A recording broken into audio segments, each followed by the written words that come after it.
తెలంగాణలో భారీగా ఐఏఎస్లను బదిలీ చేసింది ప్రభుత్వం. 45 మంది ఐఏఎస్లకు స్థాన చలనం కల్పించింది. పంచాయతీరాజ్ స్పెషల్ సీఎస్గా సంజయ్ కుమార్ను నియమించింది. ఎస్పీడీసీఎల్ సీఎండీగా జితేష్ వి పాటిల్, కొత్త డిస్కమ్ సీఎండీగా ముషారఫ్ ఫారూఖీకి బాధ్యతలు అప్పగించింది. ఇరిగేషన్ శాఖ ప్రిన్సిపల్ సెక్రటరీగా శ్రీధర్, జీహెచ్ఎంసీ కమిషనర్గా మంద మకరందు, జీహెచ్ఎంసీ జోనల్ కమిషనర్గా లలిత్ కుమార్, ఫైనాన్స్ శాఖ స్పెషల్ సెక్రటరీగా సిక్తా పట్నాయక్, లేబర్ స్పెషల్ కమిషనర్గా పమేలా సత్పతి, కోఆపరేటివ్ కమిషనర్గా CS Rahul Raj, Hyderabad metro rail joint ఎండీగా శివేంద్ర ప్రతాప్కు బాధ్యతలు అప్పగించింది ప్రభుత్వం. ఇటు కలెక్టర్లకు స్థాన చలనం కల్పించింది. కరీంనగర్ కలెక్టర్గా చిత్రమిశ్రా, హన్మకొండ కలెక్టర్గా చాహత్ వాజ్పేయి, భద్రాద్రి కొత్తగూడెం కలెక్టర్గా అంకిత్, యాదాద్రి కలెక్టర్గా అనురాగ్ జయంతి, జన్గాం కలెక్టర్గా సందీప్ కుమార్ ఝా, కోఆపరేటివ్ కమిషనర్గా పిఎస్ రాహుల్ రాజ్, జోగులాంబ గద్వాల జిల్లా కలెక్టర్గా రిజ్వాన్ బాషా షేక్, రాజన్న సిరిసిల్ల కలెక్టర్గా గరిమా అగర్వాల్, వికారాబాద్ కలెక్టర్గా దీపక్ తివారీ, అదనపు కలెక్టర్గా ఉమాశంకర్ ప్రసాద్, మెదక్ కలెక్టర్గా ప్రతిమా సింగ్, భద్రాద్రి కొత్తగూడెం కలెక్టర్గా అంకిత్, మహబూబ్ నగర్ కలెక్టర్గా ఖుష్బూ గుప్తా, మేడ్చల్ అదనపు కలెక్టర్గా ఫైజాన్ అహ్మద్ను నియమించింది.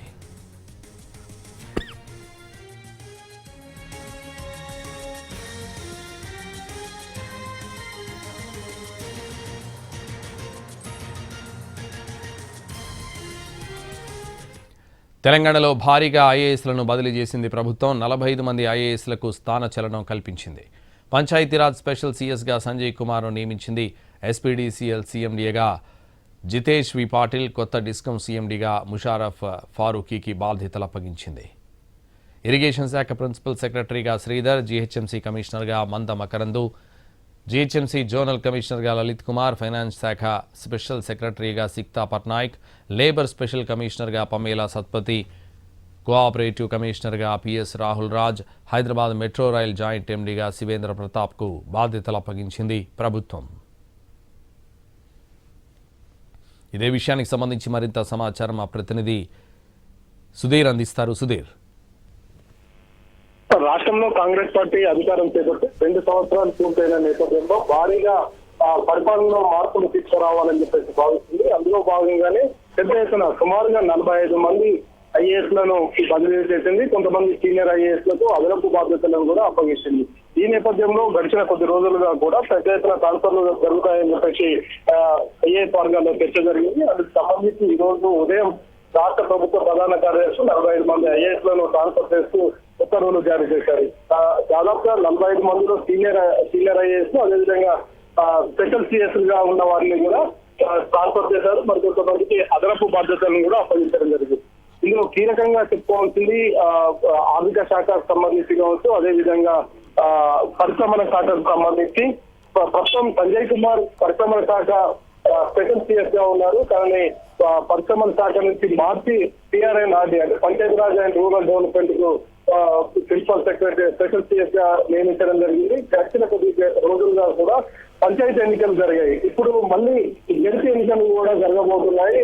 జడిసి ఎన్నికలకు సంబంధించి కూడా పూర్తిగా ప్రభుత్వం అందులో నిమగ్నమైన పరిస్థితి ఉంది. ఈ నేపథ్యంలోనే ఇప్పుడు మళ్ళీ కూడా సంజయ్ కుమార్ ను టీఆర్ఎన్ఆర్డీ స్పెషల్ సిఎస్ గా కూడా నియమించడం జరిగింది. అదేవిధంగా రాష్ట్ర ప్రభుత్వం చాలా కీలకంగా తీసుకొని ప్రతిష్టాత్మకంగా తీసుకున్న ఫ్లాగ్షిప్ ప్రోగ్రామ్స్ ఏవైతే ఉన్నాయో, ఇది ఏదైతే ఫోర్త్ సిటీ ఉందో ఫోర్త్ సిటీతో పాటుగా కొన్ని ప్రాజెక్టులను ఫ్లాగ్షిప్ ప్రోగ్రామ్స్ గా ఏర్పాటు చేయడం జరిగింది.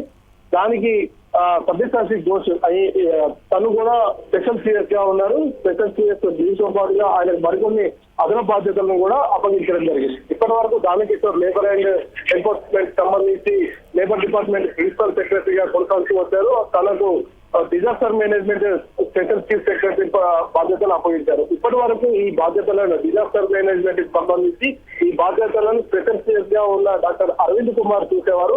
అరవింద్ కుమార్ కు సంబంధించి ఇటీవల కాలంలో రాష్ట్ర ప్రభుత్వం ఈ కార్ రేస్ కు సంబంధించి ఆయన కేసులో ఏసీబీ ఆయనను నిందితుడిగా చేర్చడం జరిగింది. ఈ నేపథ్యంలోనే ఇటీవల కాలంలో డిఓపిటి కూడా ప్రాసిక్యూషన్ చేసేందుకు రాష్ట్ర ప్రభుత్వానికి అనుమతి ఇచ్చింది. అయితే ప్రస్తుతం అరవింద్ కుమార్ కు ఎలాంటి పోస్టింగ్ ఇవ్వలేదు. ఆ పోస్టింగ్ ను అరవింద్ కుమార్ కు ఉన్న పోస్టింగ్ ను తీసి దానకిషోర్ కు అప్పగించడం జరిగింది. అంటే ఇక్కడ అరవింద్ కుమార్ ప్రాసిక్యూషన్ కు రాష్ట్ర ప్రభుత్వం కూడా సిద్ధమైనట్టుగా కూడా తెలిసింది. అందుకోసమే ఎలాంటి పోస్టింగ్ ఇవ్వలేదనే ఒక టెస్ట్ అయితే జరుగుతుంది. దీంతో పాటుగా ప్రస్తుతం రాష్ట్రంలో 2 డిస్కమ్స్ అయితే ఉన్నాయి. ఆ 2 ఎస్పీడీసీఎల్ ఎన్పీడీసీఎల్ డిస్కమ్లతో పాటుగా కొత్త డిస్కమ్ ను ఏర్పాటు చేయాలని చెప్పేసి విద్యుత్ శాఖ రాష్ట్ర ప్రభుత్వం నిర్ణయించింది. దానికి ప్రస్తుతం ఎస్పీడీసీఎల్ సీఎండీగా ఉన్న ముషరఫ్ అలీ తనను మార్చి కొత్త డిస్కమ్ కు సీఎండీగా నియమించడం జరిగింది. దీంతో పాటుగా ప్రస్తుతం ఉన్న ఎస్పీడీసీఎల్ కు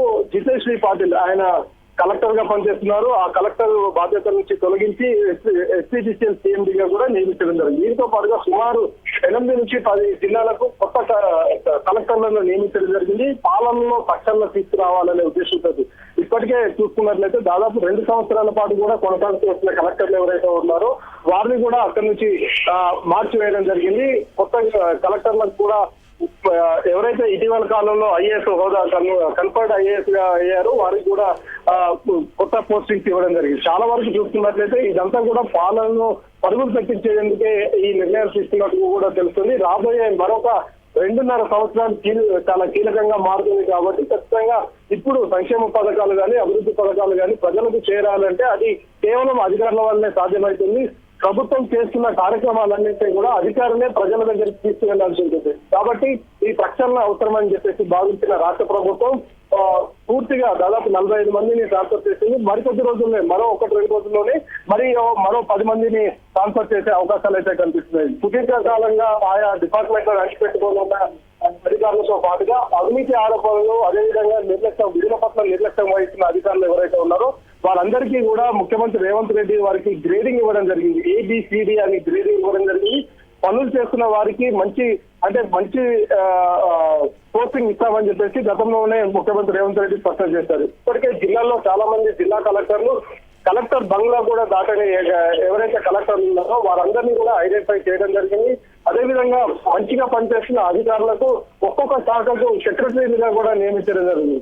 వారి పనితీరు ఆధారంగానే ఈ బదిలీ జరిగాయని చెప్పేసి ఐఏఎస్ వర్గాల్లో చర్చ జరుగుతుంది. అదేవిధంగా ప్రభుత్వం మరికొద్ది రోజుల్లోనే మరో 10 నుంచి 15 మంది ఐఏఎస్లను ట్రాన్స్ఫర్ చేసే అవకాశాలు అయితే కనిపిస్తున్నాయి. ఇవంతా కూడా పారదర్శకత కోసం పాలనలో పారదర్శకత అదేవిధంగా రాబోయే రోజుల్లో సంక్షేమ పథకాలు కానీ అభివృద్ధి అంతా కూడా కింది స్థాయి క్షేత్రస్థాయి లెవెల్లోకి తీసుకెళ్లేందుకు అధికారులు దోహదపడతారని చెప్పేసి భావించి ఈ నిర్ణయం తీసుకున్నట్టుగా కూడా తెలుస్తుంది. సుమారు 45 మంది అధికారులు ఇప్పటి వరకు రాష్ట్రంలో తెలంగాణలో కాంగ్రెస్ పార్టీ అధికారం చేపట్టిన తర్వాత మొదట్లో ముఖ్యమంత్రి రేవంత్ రెడ్డి బాధ్యతలు స్వీకరించిన తర్వాత సుమారు 60 మందిని ట్రాన్స్ఫర్ చేశారు. ఆ తర్వాత పెద్ద ఎత్తున 45 మందిని ట్రాన్స్ఫర్ చేయడం ఇదే అత్యర్థులని కూడా చెప్పవచ్చు. త్వరలోనే మరొక 10 నుంచి 15 మంది ఐఏఎస్లను కూడా ట్రాన్స్ఫర్ చేశారు.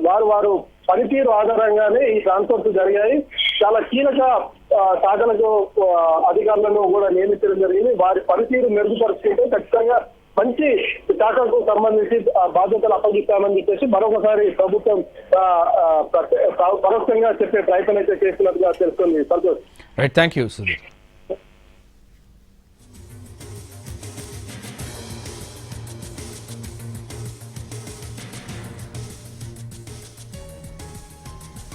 ఫార్ములా ఈ కేసులో విచారణ ఎదుర్కొంటున్న ఐఏఎస్ అధికారి అరవింద్ కుమార్కి పోస్ట్ ఇవ్వలేదు. ఆయనపై ఇప్పటికే కేంద్రం కూడా ప్రాసిక్యూషన్కి అనుమతించింది.